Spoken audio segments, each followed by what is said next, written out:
আসসালামু আলাইকুম ভাই। ওয়ালাইকুম আসসালাম রহমতুল্লাহ। আসলে আমার একজন অমুসলিম বন্ধু আমাকে একটা প্রশ্ন করেছেন যে সূরা রহমান অধ্যায় 55 আয়াত 26 বা 27 একদিন সবকিছু ধ্বংস হয়ে যাবে, শুধুমাত্র সৃষ্টিকর্তার মুখই থাকবে, বা কোন কোন ক্ষেত্রে আমাদের আল্লাহ তিনি দেখেন এবং শোনেন, তার মানে তার আকার আছে। এটা কি বিপরীত কথা হয়ে গেল না? বোন একটা প্রশ্ন করলেন যে সূরা রহমান অধ্যায় 55 বলা হয়েছে যে সবকিছু ধ্বংস হয়ে যাবে শুধুমাত্র আল্লাহ ছাড়া।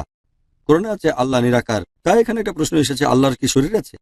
বোন, যদি এই দুটো বিষয় বোঝেন যে আল্লাহ সুবহানাহু ওয়া তাআলার ছায়া আছে, কোরআনে আছে তার ছায়া আছে, তার মুখ আছে, তার মুখ আছে, কিন্তু আল্লাহ সুবহানাহু ওয়া তাআলার চেহারা কল্পনা করতে আমরা পারবো না, আল্লাহর আকার তৈরি করতে পারি না, কিন্তু আল্লাহর ছায়া আছে।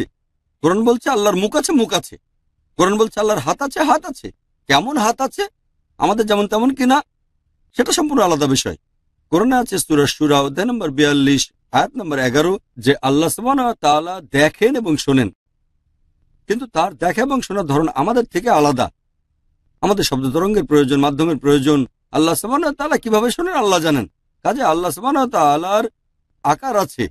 আমরা আল্লাহ সুবহানাহু ওয়া তাআলার কোনো ছবি তৈরি করতে পারি না, ছবি তুলতে পারি না, মূর্তি বানাতে পারি না। আর এই পৃথিবীর কোনো মানুষই আল্লাহ সুবহানাহু ওয়া তাআলাকে দেখেনি। আখিরাত আমাদের মৃত্যুর পরে, সেটা ভিন্ন কথা।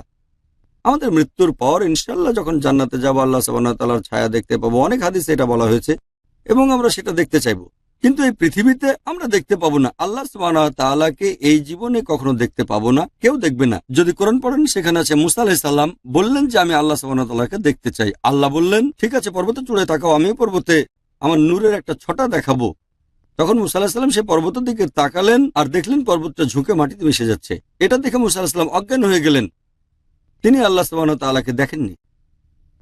পর্বতে আল্লাহর নূরের ছটা দেখলেন এবং পর্বতটা মাটিতে মিলে গেল, আর সেই পর্বতে তাকিয়ে মুসা আলাইহিস সালাম অজ্ঞান হয়ে গেলেন। সুতরাং ব্যাপারটা হলো যে আমরা আল্লাহ সুবহানাহু ওয়া তাআলাকে দেখতে পারবো না, কিন্তু আল্লাহর আকার আছে কিনা, হাত মুখ আছে কিনা সে বিষয়ে বলবো যে হ্যাঁ আছে। কিভাবে আমরা জানি না, আল্লাহ জানেন।